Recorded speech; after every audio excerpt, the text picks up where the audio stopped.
Bismillahirrahmanirrahim. Assalamualaikum warahmatullahi wabarakatuh. Alhamdulillahi rabbil alamin. Wabihi nasta'inu ala umuri dunya waddin. Wassalatu wassalamu ala ashrafil anbiya'i wal mursalin. Nabina Muhammadin wa ala alihi wa ashabihi wa man tabi'ahum bi ihsanin ila yaumiddin. Allahumma anfa'na bima 'allamtana wa 'allimna ma yanfa'una wa zidna 'ilma. Allahumma rahmataka narju fala takilna ila anfusina tarfata 'ain wa aslih lana syu'unana kullaha la ilaha illa ant.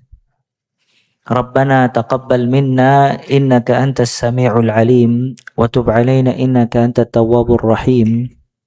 Allahumma ij'al a'malana kullaha salihah waj'alha liwajhika khalisa wa la taj'al li ahadin fihi syai'a.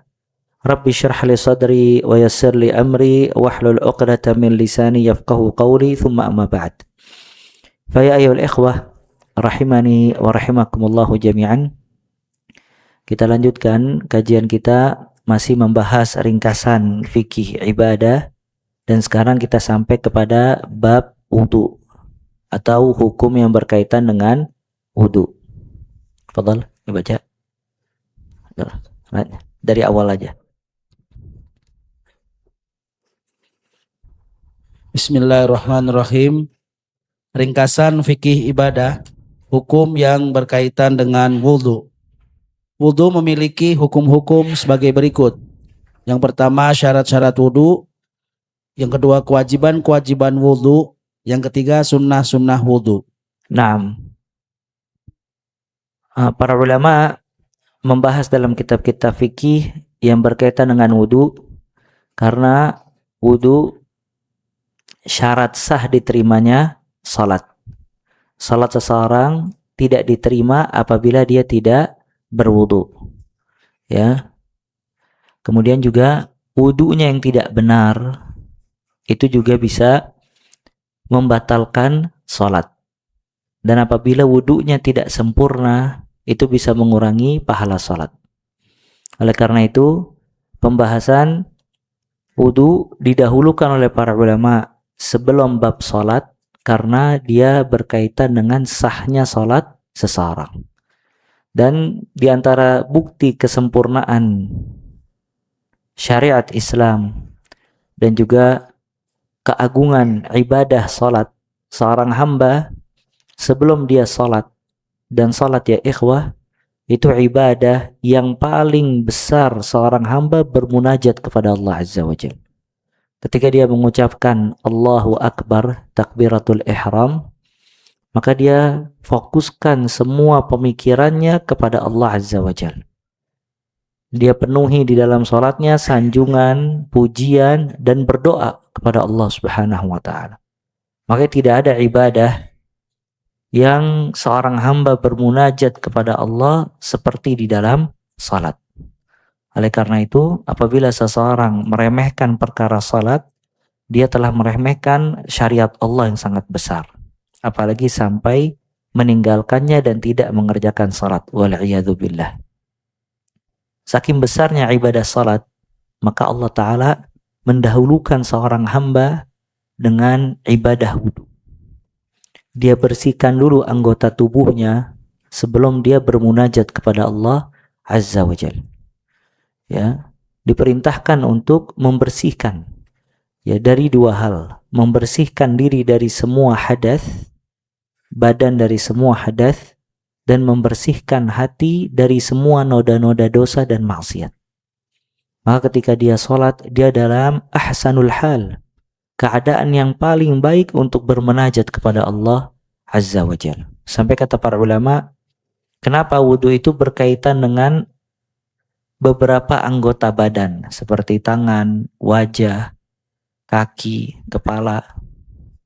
Karena sebagian ulama menjelaskan yang paling banyak bagian badan jatuh di dalam dosa itu anggota tadi. Tangan dipakai buat dosa, kaki melangkah, mata, lisan, dan yang lainnya. maka dia banyak mensucikannya dengan wudu agar terlepas dari dosa-dosa. Ya, Allah berfirman, hikmah di balik Allah mewajibkan wudu, liyutahhirakum wa liyutimma ni'matahu 'alaikum. Allah ingin membersihkan kalian.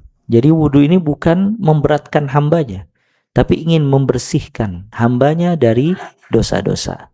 Bahkan termasuk mukaffirat. Perkara yang bisa mengampuni dosa itu menyempurnakan wudu. Nabi SAW pernah ditanya tentang mal kaffarat. Apa aja perkara yang dapat mengampuni dosa?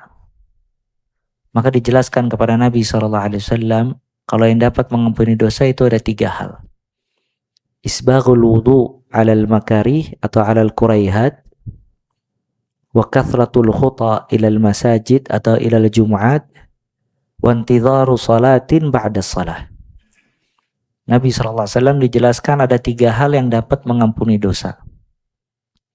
Menyempurnakan wudu dalam keadaan sulit, artinya seseorang dalam keadaan sulit, safar, atau dingin, atau yang lainnya, tapi dia tetap ingin menyempurnakan wudu. Kemudian yang kedua, banyak melangkahkan kaki ke masjid. Dan yang ketiga, duduk di dalam masjid setelah sholat untuk menunggu sholat yang lain. Ya, apabila seorang hamba melakukan 3 hal ini, ya subhanallah, dia dapat pengampunan yang sangat besar dari Allah Azza wa Jalla. Wudunya ada pengampunan dosa. Ya. Kata Nabi SAW, man tawadda'a nahwa wudu'i hadha, barang siapa yang berwudu seperti wudu aku ini, thumma shalla raka'atain, kemudian dia salat 2 rakaat, lam yuhaddits fihi ma nafsah, fokus, ya, tidak disibukkan dalam 2 rakaat ini dengan perkara-perkara dunia, ghufira lahu ma taqaddama min dzambi, diampuni dosanya yang telah lalu. Ya, makanya wudu yang paling sempurna dilakukan di rumah, bukan di masjid. Seseorang bersuci itu dari rumahnya, itu yang paling sempurna. Kemudian yang kedua, kathratul khuta ilal masjid, banyak melangkahkan kaki ke masjid.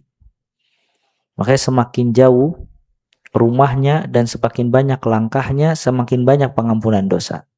Kalau dia bersuci dari rumahnya, kemudian dia sempurnakan wudunya, kemudian dia melangkah, tidaklah satu langkah melainkan menaikkan 1 derajat, dan langkah yang lain mengampuni dosa. Kemudian dia datang ke masjid untuk sholat. Sholatnya ada pengampunan dosa. Apalagi setelah sholat dia duduk untuk menunggu sholat yang lain. Sampai sebagian salaf berkata, barang siapa yang memiliki banyak dosa, dia harus banyak duduk di masjid dalam rangka menunggu sholat. Nah, maka ini menunjukkan besarnya amalan-amalan tadi, dan diantaranya adalah wudu. Ya, dan Allah memanggil dalam surat Al-Maidah ayat 6 ketika membahas tentang wudu dengan seruan orang-orang yang beriman. Ya ayyuhalladzina amanu idza qumtum ilas shalah faghsilu wujuhakum wa aydiyakum ilal marafiq. Wahai orang-orang yang beriman, apabila kalian hendak sholat, maka cucilah wajah kalian dan tangan kalian hingga ke siku. Allah memanggil dengan seruan iman, ya ayyuhalladzina amanu.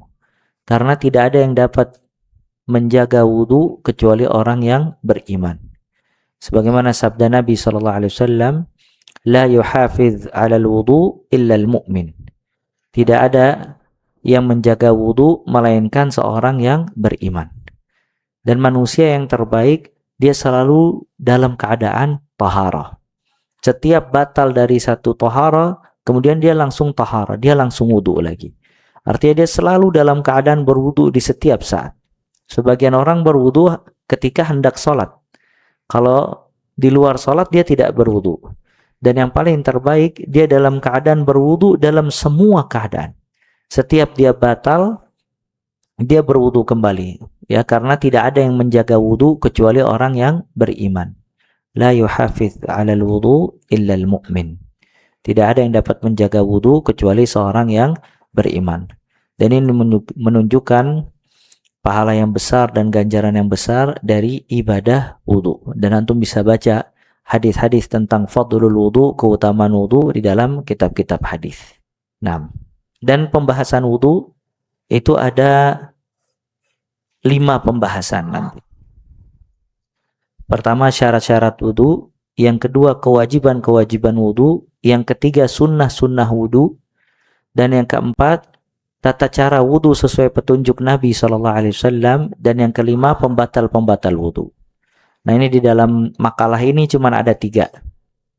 Ya, syarat wudu, kewajiban wudu, sunnah wudu, dan nanti ke depannya kita jelaskan bagaimana tata cara wudu sesuai petunjuk Nabi SAW, dan terakhir nawaqid, pembatal-pembatal wudu. Nah, Syarat dan kewajiban berwudu harus direlasikan dalam praktek wudu. Adapun sunnah hanya sebatas kesempurnaan wudu dan menambah ganjaran. Namun bila tidak dikerjakan tidak membatalkan wudu.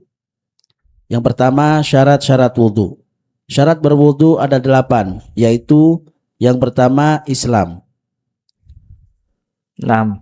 Syarat yang pertama syarat-syarat wudu. Syarat wudu itu harus didatangkan sebelum berwudu. Dan apabila ada seseorang berwudu tidak mendatangkan syarat-syarat wudu, maka wudunya tidak sah. Kalau dia berwudu ketinggalan salah satu syarat di antara syarat-syarat wudu, maka wudunya tidak sah. Berbeda dengan sunnah atau yang disebutkan dalam bab fikih sunanul wudu, sunnah-sunnah wudu. Kalau sunnah-sunnah wudu dia tinggalkan dengan sengaja, wudunya tetap sah. Cuman kalau dia kerjakan sunnah-sunnah tadi itu menjadi penyempurna pahala wudu dia. Sedangkan syarat itu wajib untuk didatangkan, begitu juga kewajiban. Kewajiban dalam bab fikih biasanya disebut dengan furudul wudu. Fard, kewajiban-kewajiban wudu yang wajib dia datangkan. Dan furudul wudu itu nanti berkaitan dengan anggota badan wudu yang harus dia basuh dan dia bersihkan. Di antara syarat wudu, ya, syarat wudu ada 8. Yang pertama adalah Islam. Ya, orang kafir kalau dia berwudu tidak sah wudunya karena dia tidak Islam dan bukan muslim. Dan Islam syarat semua amal ibadah. Karena orang non-muslim itu tidak diterima ibadahnya oleh Allah Azza wa Jalla. Kalau dia berbuat kebaikan, maka kebaikannya dibalas di dunia dan di akhirat dia tidak mendapatkan apa-apa. Nah, kedua berakal. Berakal ini artinya seseorang masih memiliki akal yang sehat dan berfungsi. Karena ibadah itu berkaitan dengan akal. Kalau misalnya memang akalnya tidak sehat, baik mungkin dia terkena junun, gila, atau penyakit pikun, maka gugur kewajiban ibadah. Ya, rufi'al aqlam an thalath, kata Nabi SAW, diangkat pena dari 3 orang. Salah satunya orang gila, atau orang yang tidur sampai bangun, dan anak yang kecil sampai dewasa atau baligh. Nah, sedangkan orang yang berakal, kalau dia akalnya sehat dan dalam keadaan wudu, keadaan akalnya sehat, wudunya sah. Namun kalau misalnya memang dia sudah kehilangan akal, kesehatan akal, maka gugur kewajiban wudu. Makanya di sini salah. Kalau ada orang terkena penyakit pikun, kadang dituntun sama anaknya untuk berwudu, kadang dituntun untuk sholat secara detail. Dan ini satu kesalahan. Karena dia gugur kewajiban untuk ibadah. Kalau dia ingat disuruh ibadah, tapi kalau dia tidak ingat tidak ada kewajiban sama sekali. Sebagian anak sampai dimarah-marahin orang tuanya, niatnya baik agar orang tuanya wudu dan sholat. Tapi ketika dia sudah nggak ada akal, itu ma'fu, nggak diperhitungkan oleh Allah Azza wa Jalla. Ya, begitu juga puasa. Kalau orang sudah pikun, ya, nasallallahu alaihi, kalau orang sudah pikun, maka gugur kewajiban-kewajiban ibadah, puasa, salat, wudu, dan yang lainnya. Dan haji juga dihajikan, dibadalkan hajinya dengan anaknya. Karena dia sudah pikun atau kehilangan akal sehat. Nah, syarat yang ketiga tamyiz. Tamyiz ini bisa membedakan. Ya, anak kecil kalau dia berwudu baik. Tapi kalau belum mumayyiz, maka belum ada kewajiban untuk berwudu. Walaupun anak, kalau dia hendak sholat tetap diwajibkan untuk berwudu. Tapi kalau anak sudah mumayyiz, sudah bisa membedakan mana bahaya, mana tidak.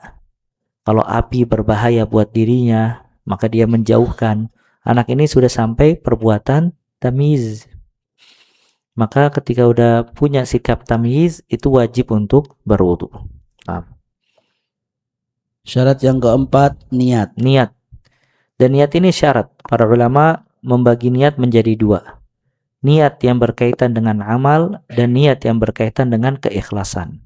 Niat yang berkaitan dengan keikhlasan itu dibahas oleh para ulama dalam kitab-kitab akhlak, kitab-kitab tauhid. Sedangkan niat yang menjadikan syarat sah wudu yaitu niat untuk berwudu. Artinya kalau seseorang dia bersihkan tangan, muka, kaki dan yang lainnya percis seperti wudu, tapi dia tidak niat wudu, sah apa tidak? Tidak sah.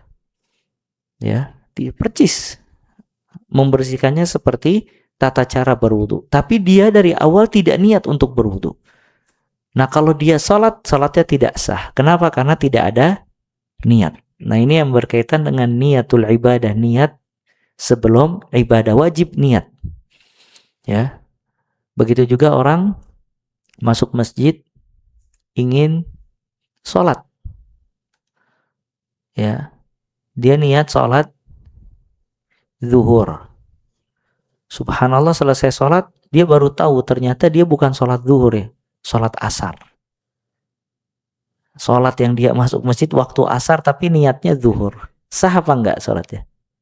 Enggak sah, karena niat sholatnya itu tidak sesuai. Makanya sebagian ulama ada yang tasyaddud, ada yang keras dalam bab ini. Seseorang harus sebelum sholat dia meniatkan ingin sholat apa, baru sholatnya itu menjadi sah. Cuma sebagian ulama mengatakan tidak. Selama dia keluar dari rumah dan ingin untuk mengerjakan sholat, pastinya dia sudah niat sholat apa? Sholat zuhur atau sholat asar yang dia niatkan itu udah cukup. Ya. Nah, cuman kalau misalnya memang dia salah niat, maka dia tidak sah. Begitu juga mandi janabah. Mandi janabah, kalau dia mandi di pagi hari, bersih pakai sabun, sampo dan yang lainnya, tapi dia tidak niat untuk mandi janabah. Kemudian dia sholat, maka sholatnya tidak sah karena dia masih dalam keadaan hadas.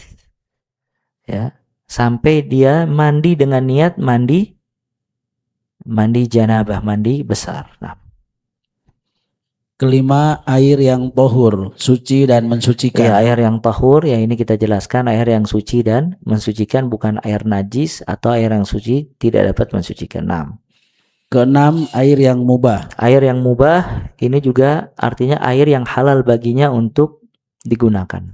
Jadi dia nggak boleh memakai air yang hasil curian. Dia nyuri air kemudian dia pakai untuk berwudu. Maka ini bukan mubah hukumnya untuk dirinya. Nah, ketujuh, didahulukan dengan istinja atau istijmar. Didahulukan dengan istinja dan istijmar.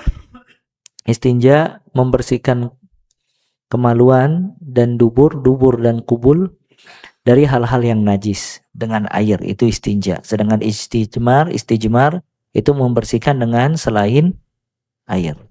Nah, ini kewajibannya dan menjadi syarat kalau dia buang air besar atau buang air kecil. Kalau dia buang air besar atau buang air kecil, kemudian dia tidak istinja atau istijmar dan dia langsung berwudu masih dalam keadaan belum membersihkan dari hadasnya tadi, hadas kecil, maka wudunya tidak sah. Dan ini bukan berarti setiap orang ingin wudu harus istinja. Istinja kewajiban bagi orang yang buang air kecil atau buang air besar. Nah, 8, menghilangkan semua yang menghalangi air ke kulit. Menghilangkan semua yang menghalangi air ke kulit. Jadi kalau misalnya memang ada yang menghalangi air untuk terkena kulit kita, itu harus dibersihkan. Ya, seperti tip X itu menghalangi air ke kulit. Semen mungkin, ya, atau yang lainnya. Makanya tato yang permanen itu wudu sah. Kenapa? Karena tinta itu berada di bawah kulit, bukan di luar kulit. Ya, mau dicuci berapa kali sih, tinta itu tidak akan hilang. Justru yang mesti dipelajari tato yang tidak permanen, karena dia berada di luar kulit. Ya, kalau tato yang tidak permanen itu bisa hilang dengan berjalannya waktu. Nah, cuma dia berada di luar kulit. Nah, itu menghalangi air atau tidak, nah itu harus dikaji dan dipelajari. Kalau menghalangi air ke kulit, maka wudhu tidak sah. Cuman kalau orang yang tatoan dengan tato permanen, itu wudhunya sah. Karena si tinta itu berada di dalam kulit, bukan di luar kulit. Nah, Semua syarat di atas wajib didatangkan ketika berwudu. Apabila ditinggalkan salah satunya saja, maka wudunya tidak sah. Nah, kalau lanjut. 2. Kewajiban wudu. Kewajiban wudhu maksudnya adalah furudul wudhu, rukun-rukun wudhu dan yang berkaitan dengan anggota wudhu. Kalau di dalam kitab fikih itu dijelaskan dengan furudul wudhu, ya, fard, kewajiban wudhu. Kalau Kewajiban berwudu ada 6, yaitu yang pertama mencuci muka seluruhnya termasuk berkumur-kumur dan membersihkan hidung. ya, ini sebagaimana firman Allah Azza wa Jal, faghsilu wujuhakum dalam surat Al-Maidah ayat 6. Surat Al-Maidah ayat 6 itu ayat yang menjelaskan tentang tata cara wudu. Ya. Kata Allah, ya ayyuhalladzina amanu idza qumtum ila salati faghsilu wujuhakum. Cucilah muka kalian, ya. Dan muka, kata para ulama, itu dimulai dari tempat awal tumbuhnya rambut di depan sampai tempat keluarnya jenggot di dagu. Panjangnya segini dan lebarnya itu dari kuping ke kuping. Karena dinamakan dengan wajah, dia muwajah, yang dilihat oleh orang. Dan yang dilihat oleh orang itu dimulai dari tempat tumbuhnya rambut, awal tempat tumbuhnya rambut sampai ke dagu, kemudian dari kuping ke kuping. Ini masuknya wajah. Dan dicuci. Bedanya diusap dan dicuci. Kalau dicuci itu ada ijralul ma, ada imrarul ma, ada mengenakan air ke muka, mencuci. Kalau basuh itu bukan dicuci, hanya dikena tangan kita basah sedikit kemudian dibasuh. Kalau dicuci, muka ini harus terkena air. Dan termasuk dari wajah adalah madmadah dan istinsyak, berkumur-kumur dan memasukkan air ke hidung. Berkumur-kumur, seseorang ngambil air, dia masukkan airnya ke dalam mulut, kemudian dikumur-kumur di dalam mulutnya, ya, baru habis itu dibuang. Ini namanya madmadah. Ya, walaupun sebagian ulama mengatakan kalau dia tidak buang, dia telan, tetap sah. Cuman yang paling terbaik apa? Dia buang kumur-kumur. Ini madmadah. Dan istinsyak itu memasukkan air ke dalam hidung. Dan kata Nabi SAW, wabaligh fil istinsyak illa an takuna sha'ima. Bersungguh-sungguhlah di dalam istinsyak kecuali engkau dalam keadaan puasa. Dan membuang air dari hidung itu namanya istinthar. Istinthar itu membuang air dari hidung. Ya, makanya kalau kumpulan hadis-hadis, sebagian hadis hanya membahas madmadah dan istinsyak. Tapi di hadis lain disebut istinthar. Tapi jarang disebut istinthar karena secara otomatis orang yang istinsyak pasti istinthar. Cuma mengeluarkan air dari hidung itu namanya istinthar. Dan disuruh mubalaghah, bersungguh-sungguh di dalam istinsyak kecuali seseorang dalam keadaan puasa. Karena kalau dalam keadaan puasa dikhawatirkan air itu bisa masuk ke tenggorokannya. Cuman kalau selain dari puasa dianjurkan untuk istinsyak. Nah, ini yang pertama mencuci muka dan juga madmadah, berkumur-kumur dan istinsyak. Dan tidak sah orang yang berwudu tanpa madmadah dan istinsyak. Karena istinsyak dan madmadah termasuk kewajiban berwudu. Ya, dan dia termasuk dalam mencuci muka. Dan dari praktek wudu Nabi SAW, Nabi Muhammad SAW tidak pernah meninggalkan berkumur-kumur dan istinsyak di setiap wudunya ketika mencuci muka. Maka ketika Allah berfirman, "Faghsilu wujuhakum", cucilah muka kalian, di dalamnya termasuk berkumur-kumur dan istinsyak. Nah, Apabila membersihkan muka tanpa berkumur dan membersihkan hidung, maka wudhu tidak sah. Hal ini sebagaimana firman Allah Ta'ala, maka cucilah muka kalian. Surat Al-Maidah ayat 6. Dan Nabi SAW berkumur-kumur dan membersihkan hidungnya. Kewajiban yang kedua, kumur-kumur dan mencuci hidung menjadi wajib karena praktek dari wudhu Nabi Muhammad SAW. Dan nanti kita sebutkan hadis-hadis yang berkaitan dengan praktek wudhu Nabi SAW. Nah. Kewajiban yang kedua, mencuci tangan hingga siku. Nah, mencuci tangan hingga siku. Jadi dia cuci tangannya sampai ke siku. Sampai kata Nabi SAW, "Ghasala yadayhi hatta ashra'a fil adud."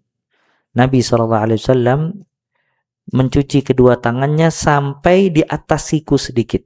Siku ini mirfaq. Sedangkan adud itu di atas siku. Maka Nabi SAW membasahinya sampai di atas siku untuk memastikan sikunya itu terkena air. Dan ini kewajiban. Kalau seseorang meninggalkan ini, wudunya tidak sah. Nah. Yang ketiga, membasuh kepala dan kedua telinga. Nah ya, yang ketiga membasuh. Bedanya mencuci dengan membasuh. Kalau membasuh itu adalah cuman membasahi sedikit rambut, bukan mencuci. Kalau mencuci mandi, karena dia harus pakai air. Kenapa tidak mencuci? Karena ketika mencuci itu ada haraj, ada kesulitan. Apalagi di negara-negara yang ada musim dingin, kalau misalnya dia mencuci kepalanya, itu akan terus ada basah air di kepalanya hingga ke tubuhnya. Dan ini memberatkan. Sedangkan Allah tidak menjadikan wudu itu haraj, berat buat hambanya. Dan apalagi orang yang memiliki rambut yang tebal, kalau untuk mencucinya itu repot. Makanya dia cukup membasuh. Artinya dia basahi tangannya, kemudian dia mulai dari awal, dari tempat pertama kali keluarnya rambut sampai tempat terakhirnya keluarnya rambut di pundaknya, di ininya belakangnya, kemudian balik lagi ke depan. Dan termasuk dari membasuh rambut adalah mencuci telinga, ya, membasuh telinga maksudnya. Karena kata Nabi SAW, al-udhunani minar ra's, kedua telinga itu termasuk dari kepala. Ya, al-udhunani minar ra's, ya, sebagaimana disebutkan di dalam hadis. Nah. Kewajiban yang keempat, mencuci kaki hingga mata kaki. Ya, mencuci kaki hingga mata kaki. Kata Nabi, kata Allah Azza wa Jalla, wa arjulakum ilal ka'bain. Dan kedua kaki kalian sampai ka'bain. Ka'bain apa bahasa Indonesianya? Mata kaki ya. Ka'bain itu dua tulang yang menonjol di kaki kita. Ini namanya apa? Ka'ab kalau dalam bahasa Arab. Bahasa Indonesia apa? Mata kaki ya. Mata kaki. Nah itu Ka'ab. Ya makanya Nabi SAW ketika melihat ada seorang lelaki, dia ada di kakinya sebesar dirham, sebesar koin yang tidak terkena air. Tidak terkena air. Disuruh sama Nabi SAW untuk ulang lagi. Ahsin wudu'ak. Perbaiki wudu' kamu. Dan Nabi SAW ngelihat ada orang-orang yang ujung kakinya, tumitnya itu tidak basah. Maka kata Nabi SAW, wailul lil a'qab minan nar. Celakalah bagi tumit-tumit yang tidak basah terkena api neraka. Ini menunjukkan kalau kaki harus dibasuh semuanya, harus dibasahi, dicuci semuanya sampai mata kaki. Ya, adapun perbuatan Abu Hurairah radhiyallahu taala yang sampai betis itu ijtihad beliau. Yang benar adalah sampai mata kaki. Ya. Makanya orang-orang Syiah dia menyelisihi perbuatan ini. dia tidak membasuh kedua kaki, dia tidak mencuci kedua kaki. Orang Syiah tidak mencuci kedua kaki, kalaupun mencuci dia hanya mencuci di atas kakinya saja sedikit. Karena kalau Ka'bain, kata orang Syiah itu mestinya 4, mata kaki itu ada 4. Ya, kan satu kaki ada 2 kiri kanan. Kenapa kok Allah cuma menyebutkan 2? Makanya dia tidak basah. Lihat subhanallah.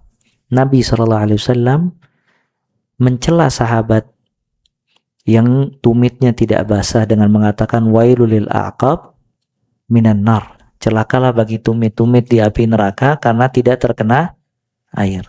Dan Nabi SAW melihat ada sahabat yang di kakinya ada sebesar dirham, sebesar koin tidak terkena air. Disuruh ulang lagi sama Nabi SAW wudunya.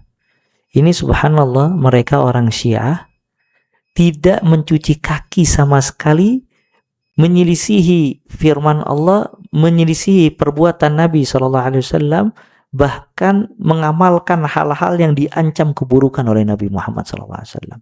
Dan ini menunjukkan kesesatan agama Syiah. Ya, dia menyelisihi perintah Allah dan perintah Nabi SAW, bahkan mengerjakan hal-hal yang dilarang oleh Nabi Muhammad SAW.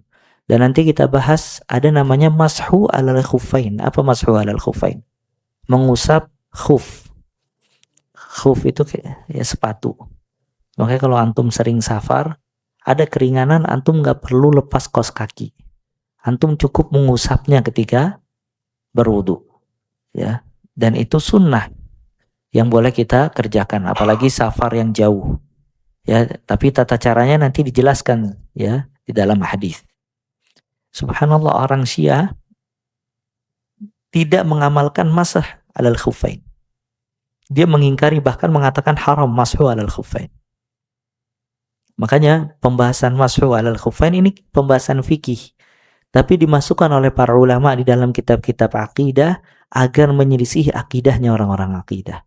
Dan yang lebih anehnya lagi, hadis mashu alal khuffain diriwayatkan oleh Ali bin Abi Thalib radhiyallahu anhu.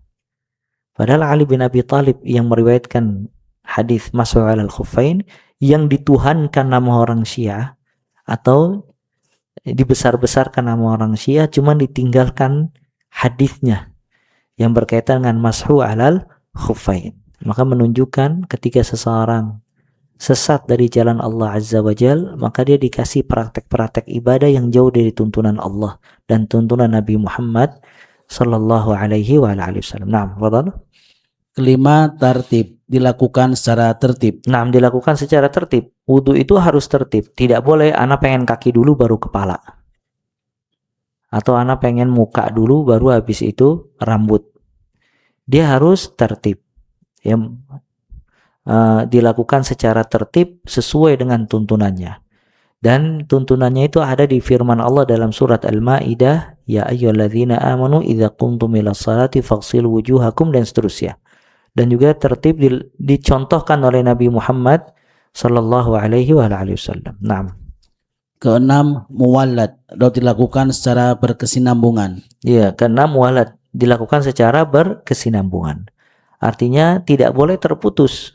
Antum lagi cuci muka, berhenti dulu, ke warung makan dulu misalnya.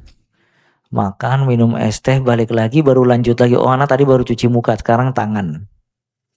Nah, ini nggak boleh. Ya. Batasannya gimana? Kapan seseorang dikatakan terputus batasannya? Kalau antum wudu, HP bunyi. Antum berhenti dulu dari wudu, antum angkat telepon dulu sebentar. Kelar dari angkat telepon, boleh lanjut lagi apa enggak? Hah? Boleh nggak? Atau antum lagi wudu, baru cuci muka, kumur-kumur, ingat HP ketinggalan di motor. Antum ngambil HP, balik lagi. Nah, itu lanjut atau ulang dari awal? Hah? Ulang dari awal apa lanjut? Kalau tadi yang makan dulu, lanjut apa ulang dari awal?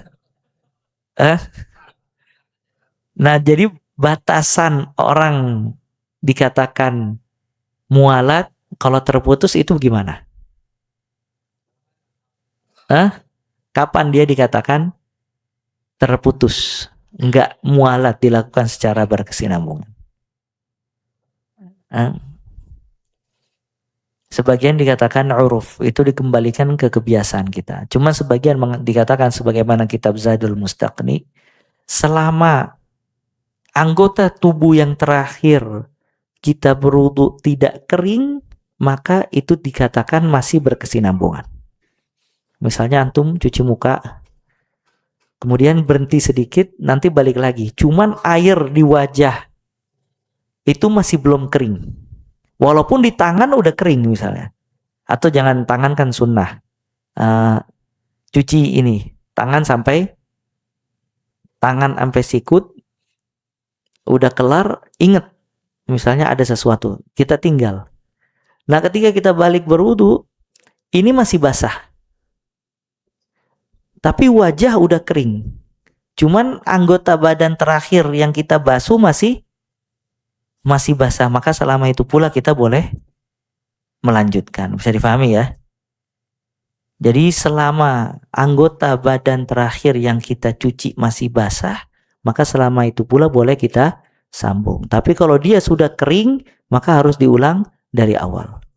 Nah ini dijelaskan dalam kitab Zadul Mustaqni tentang batasan mualat. Kapan seseorang dikatakan putus berkesinambungannya ketika berwudu. Jadi kalau antum lagi wudu, HP ketinggalan di motor, antum ambil sebentar balik lagi, kemudian wudu lagi, sah apa enggak? Sah. Dengan syarat tuh motornya deket. Ya. Tapi kalau antum kayak di Istiqlal, ya tempat wudu, keluar dulu, parkiran paling ujung, nanti balik lagi itu ya udah kering. Bisa dipahami ya? Tapi kalau mungkin di masjid ini antum lagi wudu, motor deket di situ, balik lagi sah, nggak jadi masalah. Ya. Atau antum di Masjid Nabawi lagi wudu, ternyata ada ketinggalan di hotel. Antum keluar lagi ke hotel dulu, balik, oh tadi muka, sekarang anak lanjut. Ya itu udah kering, diulang dari awal. Bisa dipahami ya? Mualat. Nah ini semua 1, 2, 3, 4, 5, 6 kewajiban-kewajiban wudu semuanya terkumpul di dalam firman Allah surat Al-Maidah. Tafadhol dibaca. Allah Ta'ala berfirman, hai orang-orang yang beriman, apabila kamu hendak mengerjakan sholat, maka basuhlah mukamu dan tanganmu sampai dengan siku, dan sapulah kepalamu, dan basuh kakimu sampai dengan kedua mata kaki. Nah ini potongan ayatnya, ya sebenarnya ayatnya panjang, cuman ayat ini istimbat para ulama mengeluarkan dari ayat ini semua kewajiban-kewajiban wudu. Nah kalau kewajiban ini ditinggalkan, wudu tidak sah. Maka antum lihat, ya ayyuhalladzina amanu, wahai orang-orang yang beriman, apabila kalian hendak sholat, maka cucilah wajah. Ini yang pertama, mencuci muka. Dan termasuk mencuci muka apa tadi? Kumur-kumur dan istinsyak, mat-mat dan istinsyak. Kemudian wa aydiyakum ilal marafiq, dan kedua mencuci tangan hingga siku. Wamsahu biru'usikum, dan sapulah kepala kamu. Sapu kepala. Dan tadi kita katakan kalau kuping termasuk dari kepala sesuai hadis Nabi SAW, al-udhunani minar ra's.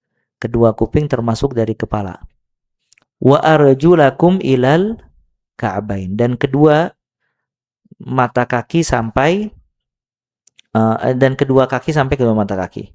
Dan basuh kakimu sampai dengan kedua mata kaki. Nah, kemudian ayat ini menunjukkan pertama tertib, dilakukan secara tertib, kemudian juga mualat, berkesinambungan. Ya, maka 6 syarat itu diambil dari ayat ini. Fadhal dibaca hadis-hadisnya yang setelahnya. Nabi Shallallahu Alaihi Wasallam bersabda, kedua telinga termasuk dari kepala. Beliau juga bersabda, berikut tata cara wudu yang sholat tidak diterima olehnya kecuali dengan cara tersebut. Nah, ini dikatakan oleh Nabi SAW, hadis diriwayatkan oleh Ibnu Majah, hadza wudu'un, inilah wudu, la yaqbalullah salatan illa bihi. Allah tidak menerima salat kecuali dengan tata cara tersebut. Ya, dan para ulama khilaf mengucapkan basmalah, bismillah. apakah termasuk dari wudu atau tidak, termasuk dari kewajiban wudu atau tidak. Karena kata Nabi SAW, la salata liman lam yadhkurillahu kama qala. Tidak ada la wudu'a liman lam yadhkurillah. Tidak ada wudu yang tidak menyebut nama Allah Azza wa Jal. Ya, tapi yang benar kalau misalnya mengucapkan bismillah itu tidak menggagalkan wudu atau tidak membatalkan wudu apabila seseorang tidak mengucapkannya. Ya, dia termasuk perkara yang dianjurkan tapi tidak sampai kepada kewajiban berwudu. Dan apabila memang di kamar mandi, maka dia bisa mengucapkannya di dalam hati. Baik bismillah atau bersin, zikir-zikir tersebut apabila harus diucapkan di kamar mandi, maka dia mengucapkannya di dalam hati. Mungkin ini yang bisa kita sampaikan, semoga bermanfaat. Insya Allah pekan depan kita bahas sunnah-sunnah wudu dan tata cara wudu sesuai dengan petunjuk Nabi Muhammad sallallahu alaihi wa ala alihi wasallam. Kita cukupkan ya ikhwah, mungkin gak ada tanya jawab jawabnya pekan depan karena mumpung reda. Kita tutup dengan doa kafaratul majlis. Subhanakallah bihamdik asyhadu an la ilaha illa anta astaghfiruka wa atubu ilaik. Wassalamu warahmatullahi wabarakatuh. Muhammad wa akhiru da'wana alhamdulillahi rabbil alamin. Tsumma assalamu alaikum warahmatullahi wabarakatuh.